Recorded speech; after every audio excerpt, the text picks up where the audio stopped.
አዲስ አበባ በርካታ ስራዎችን የሰራች ሲሆን ከነኚህም ውስጥ በተለይ በመሰረተ ልማት እንደምታውቁት ፕሮጀክቶችን ፈጥኖ ጀምሮ በመጨረስ በኩል እጅግ በጣም አዳዲስ መሰረቶች የተጣሉበት አዳዲስ ታሪኮች የተጻፉበት ነው። ከተማችንን በመለወጥ ለነዋሪዎች ምቹ፣ ለጎብኚዎች ሳቢ፣ ሁሉም ቤቴ ብሎ እንደ ልብ የሚኖርባት ሰላማዊት ከተማ በማድረግ በኩል ረጅም ሽግግሮችን መሻገር ችለናል። ውጤቶችንም ማግኘት ችለናል።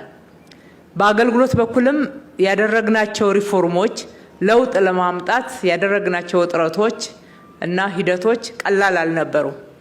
ሆኖም የህዝባችንን ጥማት ለማርካት እንግልቱን ለመቀነስ አገልግሎት ላይ በማማለጃ በጉቦ በተለያየ መንገድ የሚቸገረውን ማህበረሰብ ለመድረስ የምናረጋቸው ጥረቶች ወጥ የሆነና ስር ነቀል የሆነ ለውጥ አላመጡልንም። በጥረታችን ልክ ውጤት አላገኘንበትም። የመሶብ ዲጂታል አገልግሎት ግን ስር ነቀል ለውጥ ነው ይዞ የመጣው። የዚህ ስር ነቀል ለውጥ ዋናው መሰረት ደግሞ መጋቢት 24 2010 የተመዘገበው የለውጥ መሰረት ነው።